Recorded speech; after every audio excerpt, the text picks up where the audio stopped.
We've been told for decades that we should avoid saturated fats at all costs. Make it 5% of your complete calorie intake. Whenever I go to the grocery store, I always see the 0% fat yogurt sold out first, as well as all the non-fat options for other foods. I'm just waiting for non-fat acts to be released at this point. But what if I told you that this topic is not as simple as people have thought for a while, and everybody basically believes in it without any actual proof? There's no proof. And I'm going to tell you the history of saturated fats, debunk some myths, and tell you the actual practical steps you can implement into your diet without any fear of a heart attack and other problems. Saturated fats are a type of fat molecules that are usually solid at room temperature due to better packing of the molecules and therefore higher melting points. They're present as fat in meat, somewhat in eggs, coconut oil, and dairy. Due to a lot of hormones having lipid origins, saturated fats play an important role in well-balanced hormone profile. They also provide structural support to cell membranes in your body. So how the hell did we get that they're not healthy?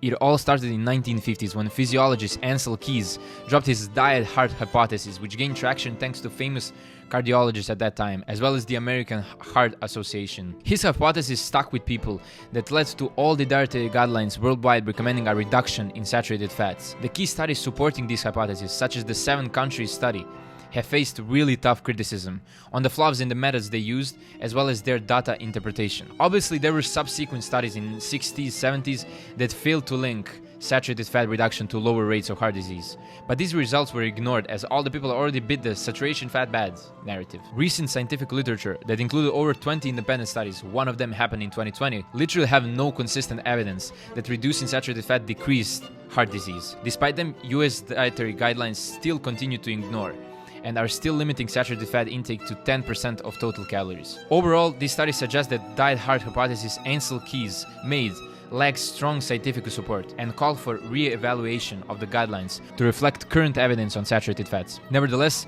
people are still deeply scared of these types of fats, as if they're evil. Don't let it be you. Saturated fats increase LDL, or bad cholesterol. As cholesterol is a lipid, it can travel through bloodstream alone, as it's not water soluble and blood is essentially water. It needs something we call a lipoprotein to carry it. The ones I want to discuss are LDL and HDL. LDL seems to be correlated with heart problems as it tends to get stuck and clog the blood vessels when it's present in higher concentrations, while HDL is one of that attaches to it and gets it to the liver where it can get decomposed. The notion was that eating excess saturated fats will result in overproduction of LDL and therefore clogging.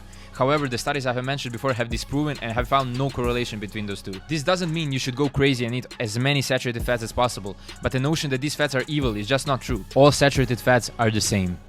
The common mistake is thinking they're all the same, but they can be divided into different types based on their structure. Short-chain fatty acids, which have fewer than 6 carbons and are found in butter and cheese. Studies suggest that these may have neutral or even beneficial effects on health when moderately consumed. Medium-chain fatty acids, between 6 and 12 carbons, and they are found in coconut and palm kernel oil. These are metabolized differently compared to long-chain and are more quickly absorbed and used as energy in the body, rather than being stored as fat. Long-chain fatty acids. These have more than 12 carbons and are found in red meat and dairy.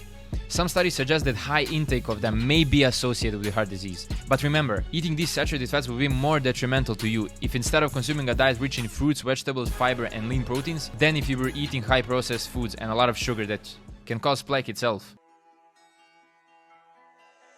As opposed to the initial fear that I was brought into the crowd, saturated fats in some quantities appear to be capable of lowering your cholesterol, which is completely opposite to the reason they told you to avoid it. The safest thing you could do, as these scientists can't seem to completely agree on the effects of them, is take a blood test and have a period of a few months where you're eating more saturated fats, like 20% fat meats, eggs, butter, and then do the test again. That's the only way you will know for sure if they have an effect on your body. But most likely, if they do raise your LDL, they will raise the HDL cholesterol levels too, which can bind to the LDL molecules and take them to the liver to be decomposed. So don't be scared to implement grass-fed meat and milk that will probably contain more easier digestible short and medium chain fatty acids, as well as use your butter or ghee for cooking. You got to understand that even if butter is evil saturated fat, it contains a lot of other beneficial nutrients like vitamin A, D, E, B12, etc.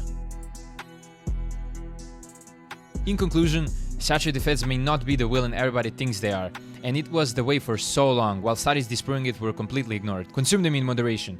I would tell you that for every single nutrient.